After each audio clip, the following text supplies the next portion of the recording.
Hello guys, तपाईँ सबैलाई welcome छ है मेरो युट्युब च्यानलमा। तपाईँहरूले युट्युब च्यानल हेर्दै हुनुहुन्छ भने चाहिँ मेरो च्यानललाई चाहिँ लाइक सब्सक्राइब र मेरो भिडियोलाई कमेन्टहरू गर्नु होला होइन। तपाईँहरूलाई चाहिँ म आज एउटा एकदम अनौठो चिज देखाउँछु कि यो के हो थाहा छ तपाईँहरूलाई? यसो घटना चाहिँ थाहा तपाईँहरू यसो काण्ड। म चाहिँ पसल गएँ होइन फलफुल लिन भनेर, अनि यो देखेँ, यो चाहिँ मलाई अनि खानु मन लाग्यो कि मेवा रहेछ। आखिरमा यो के हो भनेर सोधेको त्यो मेवा हेर्नुभयो, कस्तो अचम्मको छ हेर्नुहोस् त, यो मेवा अरे कि। अब यो मेवा चाहिँ ल्याएँ मैले घरमा। अब घरमा ल्याएपछि चाहिँ यो तपाईँले के ल्याउनु भयो भनेर अचम्म माने के रहेछ भन्दै मलाई यहाँ सुनायो होइन। यो चाहिँ मैले मेवा भनेको पत्ता हान्ने कसैले पनि। अब यसलाई लौका भन्न त मिल्दैन, काँक्रो भन्न त मिल्दैन, यो चाहिँ मेवा हो होइन।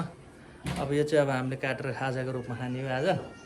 अब तपाईँहरूलाई पनि देखाउँछु मैले कस्तो छ होइन। यो तपाईँहरूलाई कस्तो लाग्छ मेवा, कतिको मिठो लाग्छ, को कोलाई मिठो लाग्छ। अनि त्यसपछि यहाँ मेरो बाबु छ, अनि त्यसपछि हाम्रो पुण्डेले पनि मेवा खान्छन् अरे। मेवा खान्छौ हो? ल मिलेर चाहिँ मेवा खान्छौँ है। यस्तो ठुलो मेवा रहेछ कि। अब चाहिँ हामी यसलाई काट्छौँ है। हाम्रो चाहिँ काटेर दुई टुक्रा गराइयो। लामो एक्लै सिङ्गै पुरा खान सकिँदैन, आधी काटेर खाने अनि आधी काटेर खाने है।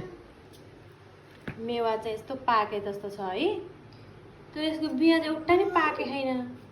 अब यसमा औषधि हालेर पकाएको भनौँ कि जातै यस्तै खालको मेवा भनौँ कि के भनौँ। अलिअलि कालो त हुनुपर्छ नि बिहा, यस्तो सेतो पनि हुन्छ कतै बिहा। हाम्रोमा चाहिँ यसलाई सुरुमा चाहिँ यसलाई दिएर यसको चित्त बुझाउनुपर्छ, अनि बल्ल अरू काटकुट चाहिँ बल्ल गर्न पाइन्छ, नत्र भने केही गर्न पाइन्न। काम त मैसो पाइन्न।